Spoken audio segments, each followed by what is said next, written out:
Hello and welcome back to TBD Tech News Episode 4. Today we'll be covering NASA's lunar base program meets with Congress. This is a really interesting one because we actually have a in-person attendee in the call. Company delivers new electric microtransit to San Antonio. And we'll wrap up with climate change could unearth disturbed Cold War era nuclear waste buried by the U.S. Bit of a tongue twister there, but with that we'll jump into the summary of the NASA lunar base program. Okay, so just so we're all in the same place, the NASA lunar base program is the Artemis program that we mentioned previously. Um, Basically, that is one of their stated long-term goals. They want to establish a presence.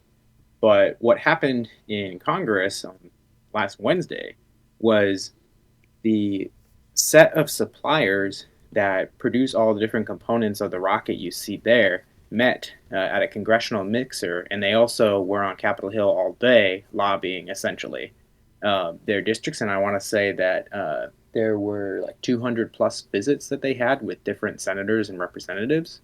So you had people from Boeing, Lockheed Martin, all the way to companies that make like manufactured and specialized fasteners for the rocket there as well. And there was an astronaut who spoke there. They called him Sergeant. And then a senator who was named Shaheen from New Hampshire also spoke. And when she was speaking, she talked about basically there was a budget that they were struggling to pass in Congress, and the deadline for it was on March 1st. And she was talking about the ramifications of not passing that budget and staying on something called a continuing resolution and how it might impact Artemis. Hmm. And what, I guess, I assume in a negative way, but did she lay out any specific consequences? Yeah, so one of the consequences of staying on or passing a continuing resolution is that you can only keep the appropriations that you had from the last year. And there's actually sometimes some like calculations that are included in there such that the number can slightly grow, like with inflation. But Mm-hmm. by and large, you have the same exact budget that you had from last year. So what that means, or at least according to her argument, is that if you're going to try to advance a program and you're limited because you cannot appropriate new money to that program. So, for instance, Artemis is like trying to move towards the second stage of its program. So then they can't necessarily start new contracts because of that. Mm, I see. And I mean, even just from a basic high school economic standpoint, with inflation, especially how it's been Yeah, in the last exactly. year, having the same budget is having 6 or 7% less budget. Of course, that number comes from the general basket of all goods and services, and I truly have no idea how space components are affected by inflationary times. But still, um, do you know if any progress has been made since then? I know it hasn't Well, been that many days, like 10 days, but well, you mean in terms of the budget, yeah, in or terms of the budget. so? Yeah, so they ended up coming to another continuing resolution. So essentially, they didn't make a real full budget. They basically just kept doing what they're doing. So they're kicking the can down. Mm-hmm. So this is actually kind of causing some alarms for some people because they're afraid that perhaps Congress will go a full year of just a continuing resolution instead of passing an official budget. Uh, Mm, being an so if election that year and happens, stuff. then this whole program would basically it won't necessarily be delayed. They should be prepared to handle this. Like they probably have a plan that like what they'll cut out such that they can go to their next stage. Mm-hmm. But still, that could be really really big. Yeah. I am curious, at any point during this meeting, was the lander we discussed last week from Innovative Machines discussed at all? It Oh, wasn't discussed like from the speakers, mm-hmm. but I asked some people around there what they thought. I can't actually remember what they said because there was a lot of different questions I had. Mm-hmm. Um, but I think I talked to one NASA guy and they thought it was a cool, but they didn't really seem like they followed it really that much, Okay, which I thought was that's kind of unfortunate. yeah, that's actually very surprising to me that being involved in the Artemis program. And I'm sure not every attendee was involved heavily, but they would be keeping an eye on the other. No, every attendee was pretty much. Every attendee was either like a congressional staffer that somehow had an association with it, or a literal supplier who made a component Hmm. for the missile or the rocket, um, or a NASA official. Hmm. So Hmm. Well, in a little bit more Earth-grounded conversation, I'm going to jump over to your article on this electric vehicle. Could you? yeah, so this is talking about a new microtransit option that has been fielded in San Antonio. So it's called SAGO, Hmm. and that literally stands for, or not really stands for, but it's short for San Antonio Go. Hmm. And it was produced by two people with the last name Mancha. And basically, it's a little electric trolley system that's free to the public, and it's powered by ads only. Wait, so when you're sitting in this, it's just feeding you ads.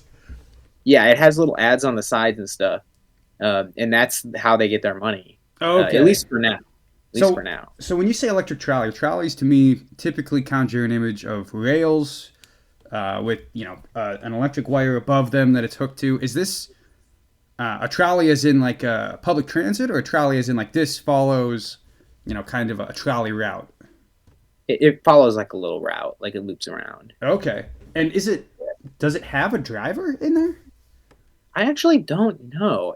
I think it has to, because autonomous like vehicles are not there yet. Yeah, Uh, especially not in California. Their regulations, I think, are a lot. no, Um, this is in San Antonio. oh, Texas. Okay, yeah, Yeah, I see. yeah. Sorry, my public school geography has failed me a little bit. Nah, Um, you're good. You're good. But one of the cool things I think about this is like, essentially what it does is it makes the downtown bigger.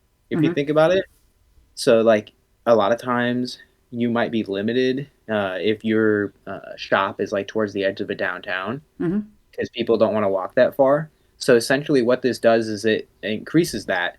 So the net economic benefit of being in the downtown is greater, Hmm. or it's distributed more.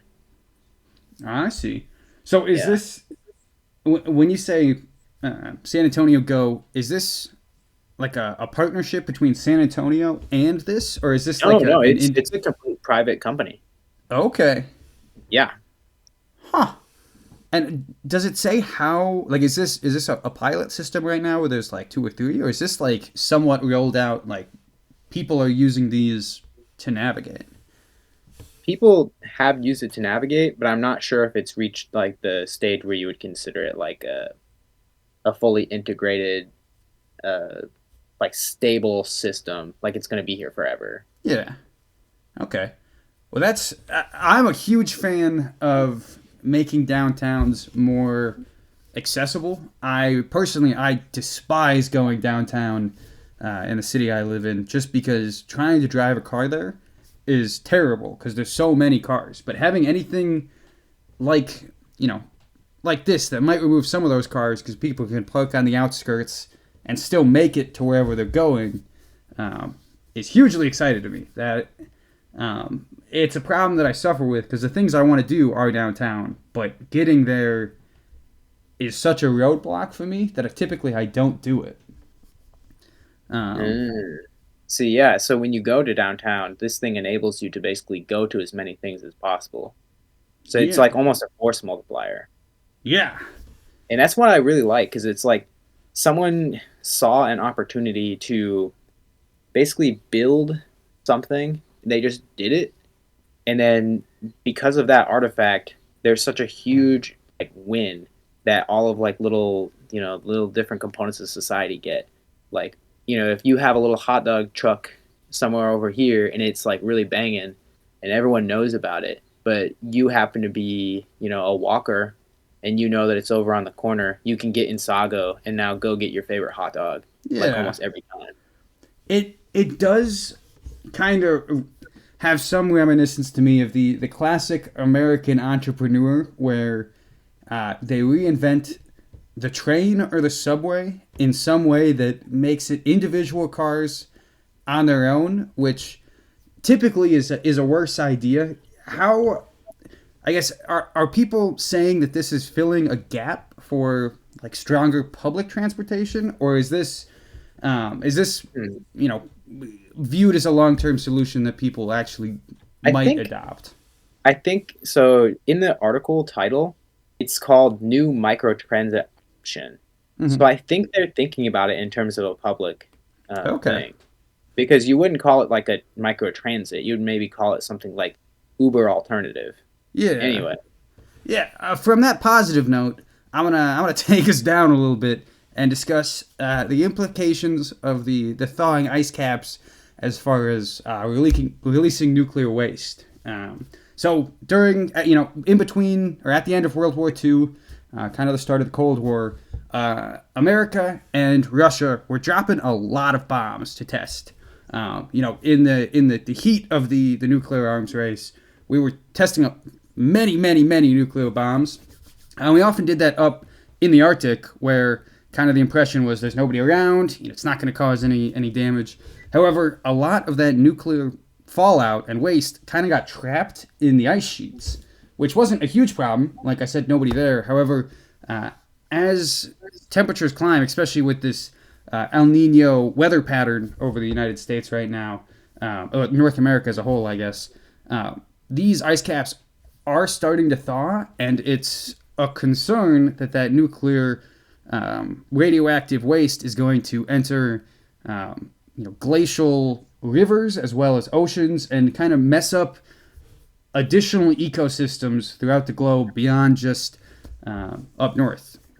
So it's quite frightening, to say the least, that the nuclear radioactive wasteland that we feared in the Cold War, will at least in some portion potentially navigate around the globe and still reach us because of that.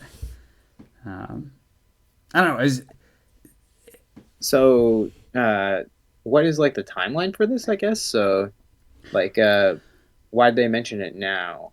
What has it like sped up like recently or? Yeah, there's one specific glacier. I wish I remembered exactly its name, but they kind of view it as like a watchstone, where as it melts, it indicates, that the area around it's melting, but it's a much more prominent one, so it's much more visible. And it started melting at a faster rate than ever before. And in the winter, it's not regrowing as much as it has in the past. So like it wasn't necessarily that they like measured a whole bunch of um Yes, like that uptick. It wasn't that they measured an uptick in radiological materials that could, no, you know, no, cause that issues. is It was definitely because good to know. At this point, it was more of this is a theoretical article oh, saying this could happen. The reason it interests me is when I was, I don't know, in maybe fifth grade, I read a book about the thawing of a Spanish flu infected town that froze up in the ice caps and then restarted the Spanish flu, because it's a virus. Being cold doesn't really affect it.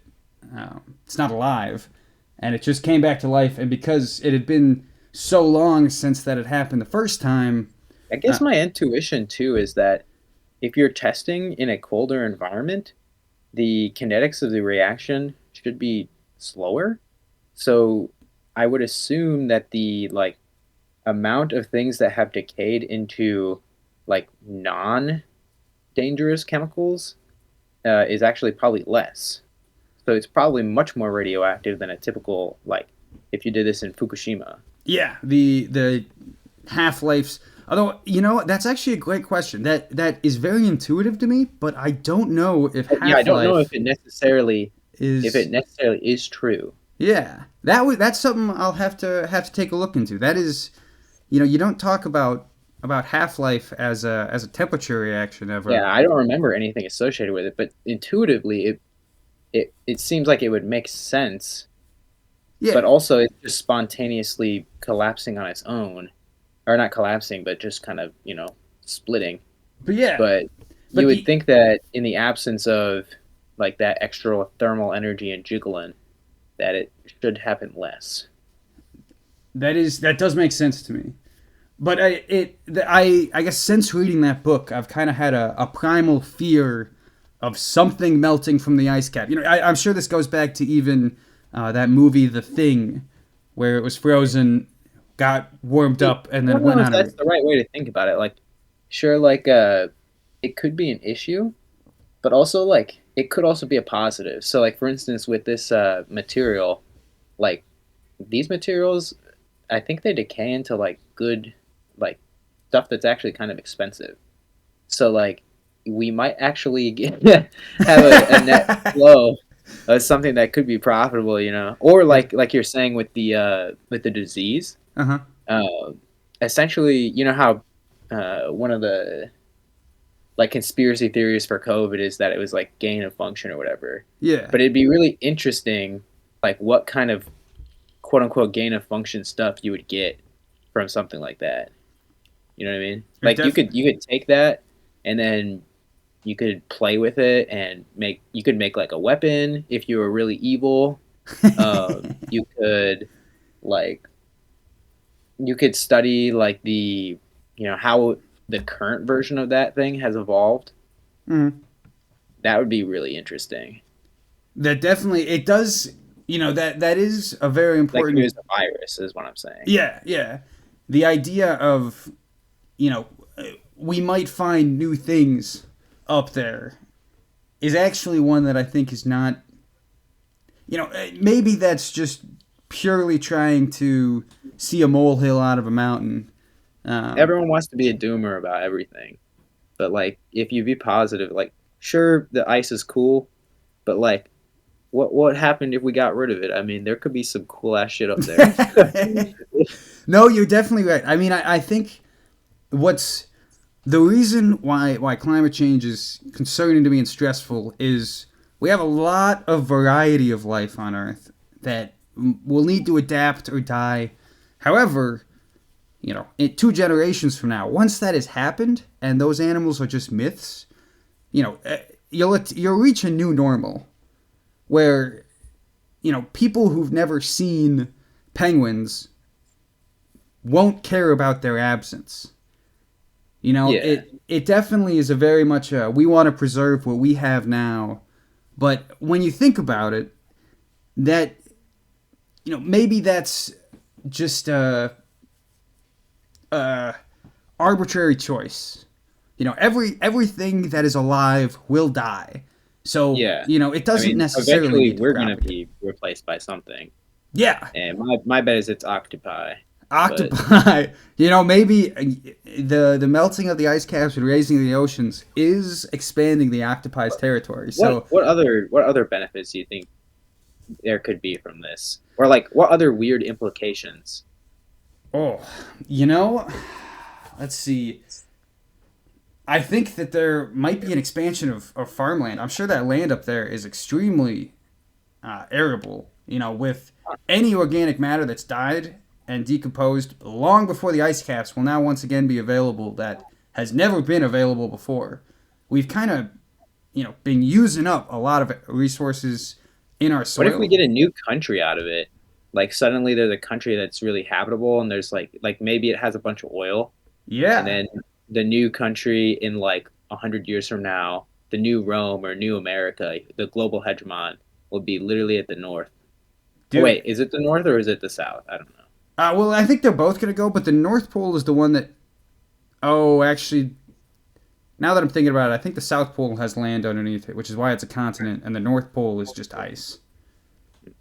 But Oh, regardless, when we're purely in brain theory, and you don't take that into account, having a land bridge between North America, United States, Canada, and Russia, could and do a China lot to, then. and China. Actually, yeah. Maybe that was what we need to ease tensions is to be connected. That being Uh-huh. said, I think it's an extremely interesting thought experiment, and of course, sadly, we likely won't be alive to see the true end point of this cyclic cycle because I don't think it will. But we will be alive next week for episode 5 of TBD News. Join us then.